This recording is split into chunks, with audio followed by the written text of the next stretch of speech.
ମର୍ତ୍ତ୍ୟ ମନୁଷ୍ୟ ଦେହ ବହି ଦେବତା ହୋଇଲେ ମରଇ।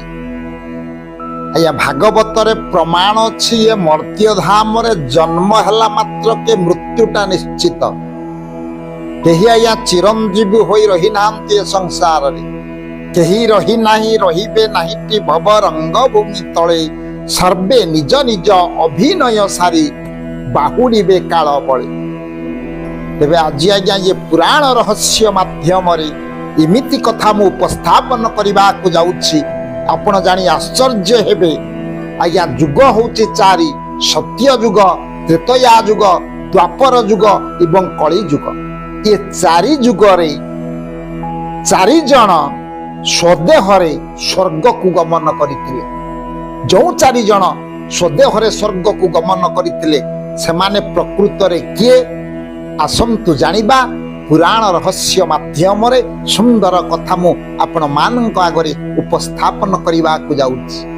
ଏ ଚାରିଜଣ ଯେଉଁ ସ୍ୱଦେହରେ ସ୍ୱର୍ଗକୁ ଗମନ କଲେ, ସତ୍ୟ ଯୁଗରେ କିଏ ସ୍ୱଦେହରେ ଯାଇଥିଲେ, ତ୍ରେତୟା ଯୁଗରେ କିଏ ସ୍ୱଦେହରେ ଯାଇଥିଲେ, ଦ୍ୱାପର ଯୁଗରେ କିଏ ଯାଇଥିଲେ ଏବଂ ଏ କଳି ଯୁଗରେ ମଧ୍ୟ ଜଣେ ସ୍ୱଦେହରେ ସ୍ୱର୍ଗ ଗମନ କରିଥିଲେ। ପ୍ରଥମେ ଆଜ୍ଞା ସତ୍ୟ ଯୁଗରେ ଏ ସ୍ୱଦେହରେ ଯେଉଁ ସ୍ୱର୍ଗପୁରକୁ ଗମନ କରିଥିଲେ ସିଏ ଜଣକ କିଏ? ସିଏ ଆଉ କେହି ନୁହନ୍ତି, ଆପଣ ମାନେ ଜାଣିଛନ୍ତି ଆଜ୍ଞା ନଚିକେତା। ନଚିକେତା ବିଷୟରେ ଆପଣ ମଧ୍ୟ ଜାଣିଛନ୍ତି ସେ ସ୍ୱଦେହରେ କେମିତି ସ୍ୱର୍ଗପୁରକୁ ଗମନ କରିଥିଲେ। ଆପଣ ମାନେ ଜାଣିଛନ୍ତି ପୁରାଣର ପୁରୁଣା ପୃଷ୍ଠାକୁ ମୁଁ ଓଲଟଉଛି। ବାଜଶ୍ରବା ଋଷି ଯେତେବେଳେ ଯଜ୍ଞ କର୍ମ ସମ୍ପାଦନ କରୁଥିଲେ, ଏ ବାଜଶ୍ରବା ଯେତେବେଳେ ଯଜ୍ଞ ସମାପନ କରି ସାରିଲେ, ତେଣୁ ସ୍ୱହସ୍ତରେ ଧନ ଧାନ୍ୟ ସବୁ କିଛି ଆଜ୍ଞା ଯେତେ ଧନ ଧାନ୍ୟ ତାଙ୍କ ନିକଟରେ ଥିଲା, ଯେତେ ସୁବର୍ଣ୍ଣ ଥିଲା, ଯେତେ ଆଜ୍ଞା ଗୋ ସମ୍ପତ୍ତି ଥିଲା, ସିଏ ସବୁକୁ ଆଜ୍ଞା ଦାନ କରୁଛନ୍ତି ମୁକ୍ତ ହସ୍ତରେ। ଦାନ ଚାଲିଛି। ଇଏ ବିଶ୍ୱଜିତ ଯଜ୍ଞ କରିଥିଲେ ଆଜ୍ଞା ବାଜଶ୍ରବା ଋଷି।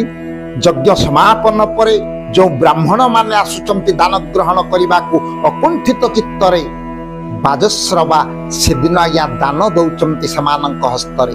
ଅନେକ ଧନ ସମ୍ପତ୍ତି ଦାନ ଦେଲା ପରେ ଯେତେବେଳେ ଦୁଧିଆଳି ଗାଈ ମାନଙ୍କୁ ସେ ଦାନ ଦଉଛନ୍ତି, ଦାନ ଆକାରରେ ଗୋସମ୍ପଦ ଯେତେବେଳେ ଦାନ ଦଉଛନ୍ତି, ସେତିକି ବେଳେ ତାଙ୍କର ପୁତ୍ର ନଚିକେତା ଯେଉଁ ଦୃଶ୍ୟକୁ ଅବଲୋକନ କଲେ, ସେ ଆଉ ଧୈର୍ଯ୍ୟ ଧରି ରହିପାରିଲେ ନା। କହିଲେ ବାପା ଯେଉଁ ଦାନ ଦଉଛନ୍ତି ପୁଣ୍ୟ ଫଳ ଅର୍ଜନ କରିବା ପାଇଁ, ଇଏ ଯେଉଁ ରୋଗଗ୍ରସ୍ତ ହେଇଛନ୍ତି, ଏ ଗାଭୀ ମାନେ ଜରାଜୀର୍ଣ୍ଣ ଅବସ୍ଥା, ଏ ଦୁଧିଆଳି ଗାଈ ମାନଙ୍କର ଜରାଜୀର୍ଣ୍ଣ ଅବସ୍ଥା, ଏମିତି ରୁଗ୍ଣ ହେଇଛନ୍ତି ଏ ଗାଈ ମାନେ, ଏମାନଙ୍କୁ ଦାନ ଦେଲେ ବା କୋଉ ପୁଣ୍ୟ ଫଳ ମିଳିବ? ତେଣୁ ତାଙ୍କର ମନଟା ଅସନ୍ତୋଷରେ ଭରିଗଲା। ଯେତେବେଳେ ସର୍ବସ୍ୱକୁ ଧ୍ୟାନ ଦେଇ ଚାଲିଛନ୍ତି ଆଜ୍ଞା ବାଜଶ୍ରବା ଋଷି, ନଚିକେତା ଏମିତି ମନୋଭାବ ଅନ୍ତର ମଧ୍ୟରେ ଜାଗ୍ରତ ହୋଇଛି। ବାପାଙ୍କ ନିକଟରେ ଯାଇ ପହଞ୍ଚିଲେ, ବାପା ଆପଣ ତ ସର୍ବସ୍ୱକୁ ଦାନ ଦଉଛନ୍ତି, ତେବେ ଆପଣ ମତେ କାହାକୁ ଦାନ ଦେଲେ? ନ ଶୁଣିଲା ଭଳି ଆଜ୍ଞା ବାଜଶ୍ରବା ଋଷି ତାଙ୍କ କର୍ମରେ ଲାଗିଛନ୍ତି, ଦାନ କର୍ମରେ ଲାଗିଛନ୍ତି। କିଛି ସମୟ ବିଗତ ପରେ ପୁଣି ନଚିକେତା ପଚାରିଲେ, ବାପା ଆପଣ ମତେ କାହାକୁ ଦାନ ଆକାରରେ ଦଉଛନ୍ତି? ଆପଣ ରୁଗ୍ଣ ଗାଈ ମାନଙ୍କୁ ମଧ୍ୟ ଦାନ ଦେଇ ଦଉଛନ୍ତି, ଗୋସମ୍ପଦକୁ ଦାନ ଦଉଛନ୍ତି, ଧନରତ୍ନ ସକଳ ଐଶ୍ୱର୍ଯ୍ୟ ଯେତେବେଳେ ଦାନ ଦଉଛନ୍ତି ପୁଣ୍ୟ ଫଳ ଅର୍ଜନ କରିବା ପାଇଁ, ମୋତେ ଆପଣ କାହାକୁ ଦାନ ଦଉଛନ୍ତି? ଏତିକି ବେଳେ ଦୁଇ ତିନି ଥର ଯେତେବେଳେ ଆଜ୍ଞା ନଚିକେତା ଏ କଥାକୁ ପଚାରିଛନ୍ତି ବାପା, ବିରକ୍ତି ଭାବ ପ୍ରକାଶ କରି ଗୁରୁତ୍ୱପୂର୍ଣ୍ଣ ଭାବରେ ସେ କଥାକୁ ଗ୍ରହଣ କରିନାହାନ୍ତି ବାଜଶ୍ରବା ଋଷି। କହିଲେ ମୁଁ ତୋତେ ଯମକୁ ଦାନ ଦେଲି, ତୁ ଯା। ବାକ୍ୟଟା ଯେତେବେଳେ ବାଜଶ୍ରବା ଋଷିଙ୍କ ମୁଖରୁ ବାହାରି ଯାଇଛି, ନଚିକେତା ଚିନ୍ତା କଲେ ପ୍ରକୃତରେ ଯମ ଦେବତାକୁ ମତେ ଦାନ ଦେଇଛନ୍ତି ପିତା, ତେଣୁ ମତେ ଯମାଳୟକୁ ଯିବାକୁ ପଡିବ। ଦେଖନ୍ତୁ ଆଜ୍ଞା ନଚିକେତାର କେମିତି ନିଷ୍ଠା। ପ୍ରଭାତ ସମୟରୁ ବାହାରିଛି ଆଜ୍ଞା ନଚିକେତା, ଯିବ ଆଜ୍ଞା ଯମପୁରୀକୁ। ଯେତେ ପ୍ରକାର ବାରଣ କଲେ ମଧ୍ୟ ସେଦିନ ନଚିକେତା ଋଷିଙ୍କ ନିକଟରେ ପ୍ରକାଶ କଲେ, ବାପା ଆପଣ ମତେ ଆଉ ଅଟକାନ୍ତୁନି, ମୁଁ ନିଶ୍ଚିତ ଯମପୁରକୁ ଯିବି। ଆପଣଙ୍କ ମୁଖରୁ ଯୋଉଟା ବାହାରିଛି ଆପଣ ଦାନ ଆକାରରେ ଦେଇଛନ୍ତି, ମୁଁ ନିଶ୍ଚିତ ଯମପୁରକୁ ଚାଲିଯିବି।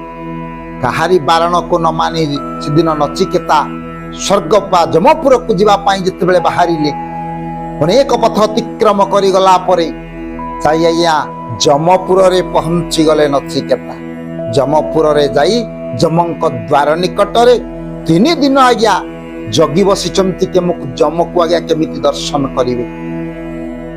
3 ଦିନ ଯେତେବେଳେ ଉପବାସ ଅନିଦ୍ରା ରହି ଖାଇବା ପିଇବା ନାହିଁ ଆଜ୍ଞା ଯେତେବେଳେ ଜଗି ରହିଛନ୍ତି ନଚିକେତା ନିଷ୍ଠାର ସହିତ ଯମଙ୍କୁ ଦର୍ଶନ କରିବେ, ସେତିକି ବେଳେ 3 ଦିନ ପରେ ଦର୍ଶନ ହେଲା ଆଜ୍ଞା ଧର୍ମରାଜ ଯମଙ୍କ ସହିତ ଯେତେବେଳେ ଭେଟ ହୋଇଛି।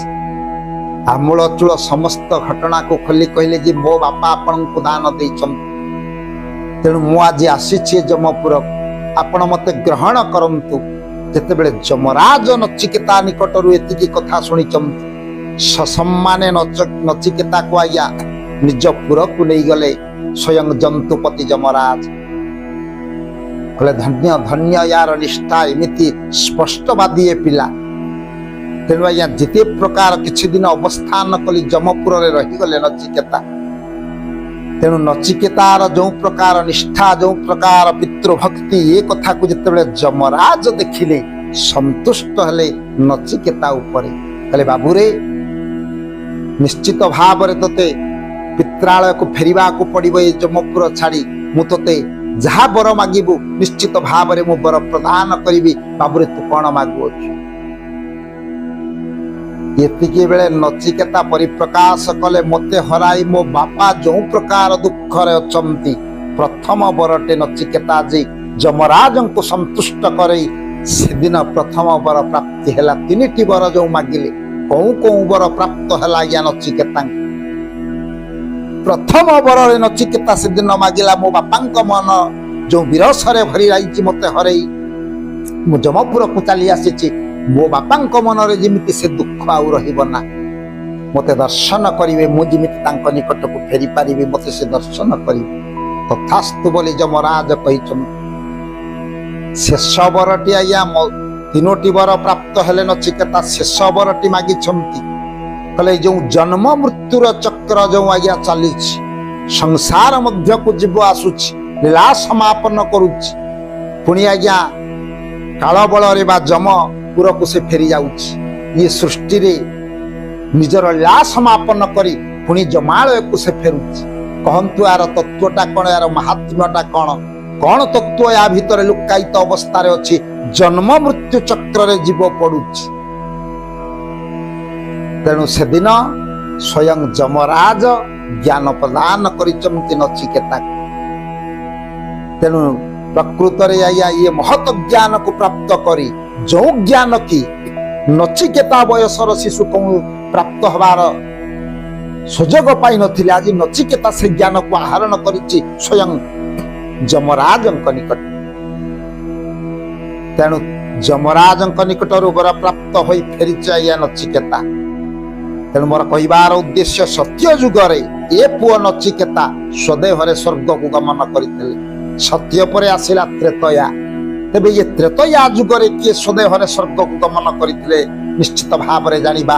ସେ ଆଉ କେହି ନୁହନ୍ତି, ସେ ହେଉଛନ୍ତି ଦାନବୀର ହରିଶ୍ଚନ୍ଦ୍ର।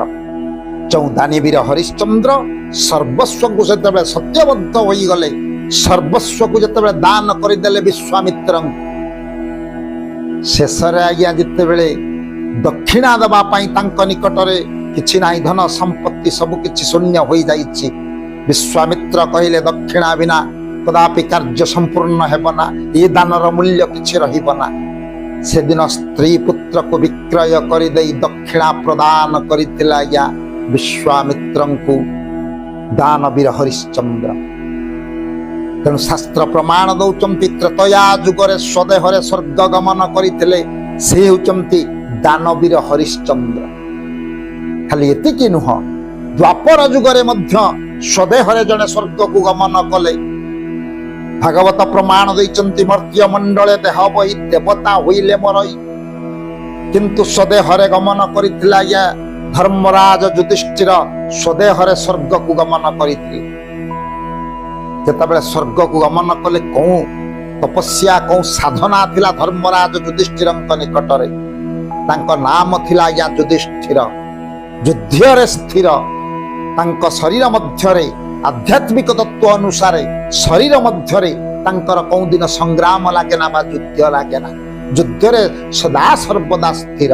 ଏବେ ଆପଣ ମାନେ ବିଚାର କରିବେ ଇଏ ଶରୀର ମଧ୍ୟରେ ପୁଣି ସଂଗ୍ରାମ କେମିତି ଚାଲିଛି ନା ସଦାବେଳେ ଅହରହ ସଂଗ୍ରାମ ଚାଲିଛି, ସତ୍ୟ ଅସତ୍ୟର ସଂଗ୍ରାମ ଚାଲିଛି।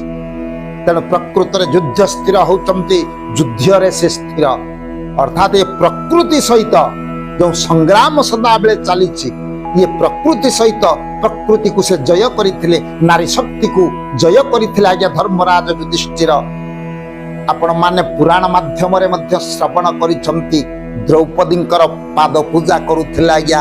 ଯେତେବେଳେ ଦ୍ରୌପଦୀଙ୍କ ପୁରରେ ଥିଲେ ତାଙ୍କର ପାଦ ପୂଜା କରିବା କଥା ମଧ୍ୟ ପ୍ରସଙ୍ଗ ଅଛି ଆମ ମହାଭାରତ ମଧ୍ୟରେ।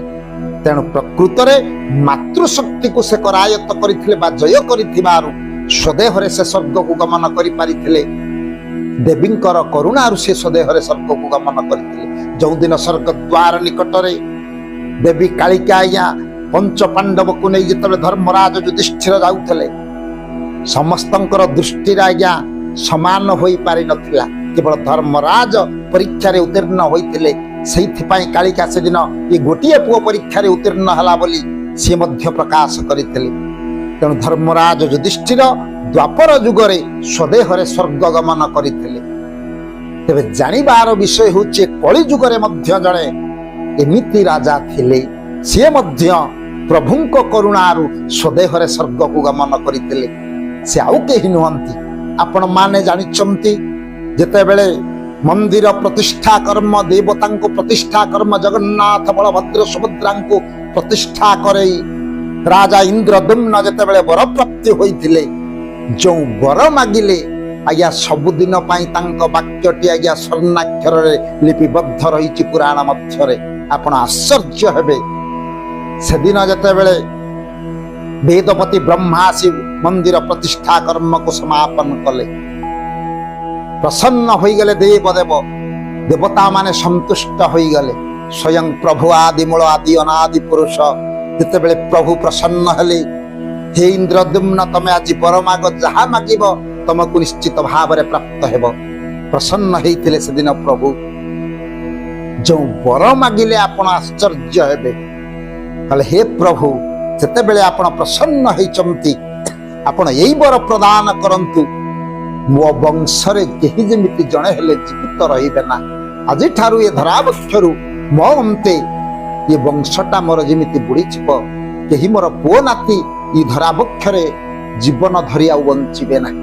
ଏଇ ବର ଆପଣ ଆଜି ପ୍ରଦାନ କରନ୍ତୁ। କିଭଳି ତ୍ୟାଗ ଥିଲା ଇନ୍ଦ୍ରଦ୍ୟୁମ୍ନଙ୍କ ହୃଦୟରେ, ଆଖିରୁ ଧାର ଧାର ଲୋତକ ବହୁଛି। କହିଲେ ମୋ ବଂଶ ବୁଡ଼ି ଯାଉ, ଆପଣ ଏଇ ବର ମତେ ପ୍ରଦାନ କରନ୍ତୁ। ସେଦିନ ଆଜ୍ଞା ଭକ୍ତାଧୀନ ଭଗବାନ ପ୍ରସନ୍ନ ହୋଇଛନ୍ତି ଆଜ୍ଞା ଇନ୍ଦ୍ରଦ୍ୟୁମ୍ନଙ୍କ ଉପରେ। ତେଣୁ ଇଏ ରାଜା ଇନ୍ଦ୍ରଦ୍ୟୁମ୍ନ ମଧ୍ୟ ପ୍ରଭୁଙ୍କ କରୁଣାରୁ ଏଭଳି ନିଷ୍ଠା, ଏଭଳି ଭକ୍ତି, ଏଭଳି ତ୍ୟାଗ ତାଙ୍କ ନିକଟରେ ଥିଲା, ସିଏ ମଧ୍ୟ ସ୍ୱର୍ଗପୁରକୁ ସ୍ୱଦେହରେ ଗମନ କରିଥିଲେ। ତେବେ ଇଏ ଚାରି ଯୁଗରେ ଚାରି ଜଣ ଯାଇଥିଲେ ଆଜ୍ଞା ସ୍ୱର୍ଗକୁ ସ୍ୱଦେହରେ ଗମନ କରିଥିଲେ। ସ୍ୱଳ୍ପ ସମୟର କଥାବସ୍ତୁକୁ ମୁଁ ଏଠି ବିଶ୍ରାମ ଦଉଛି। ପରବର୍ତ୍ତୀ ଆପଣ ମାନେ ଜାଣିଲେ ଇଏ ଚାରି ଯୁଗରେ ଯେଉଁ ମହାନ ପୁରୁଷ ଚାରି ଜଣ ସ୍ୱଦେହରେ ସ୍ୱର୍ଗକୁ ଗମନ କରିଥିଲେ, ଇଏ କଳି ଯୁଗରେ ମଧ୍ୟ ରାଜା ଇନ୍ଦ୍ରଦ୍ୟୁମ୍ନ ସେଥିମଧ୍ୟରୁ ଜଣେ ଥିଲେ। ସେ ମଧ୍ୟ ସ୍ୱଦେହରେ ସ୍ୱର୍ଗକୁ ଗମନ କରିଥିଲେ।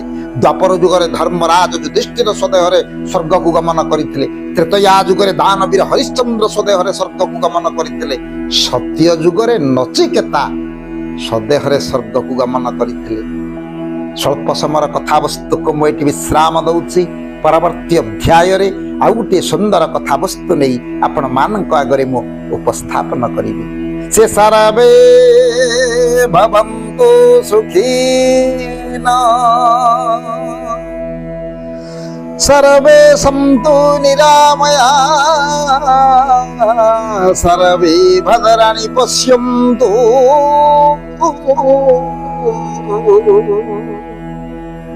ମା କଶ୍ଚିତ୍ ଦୁଃଖ ଭାଗ ଭବେ।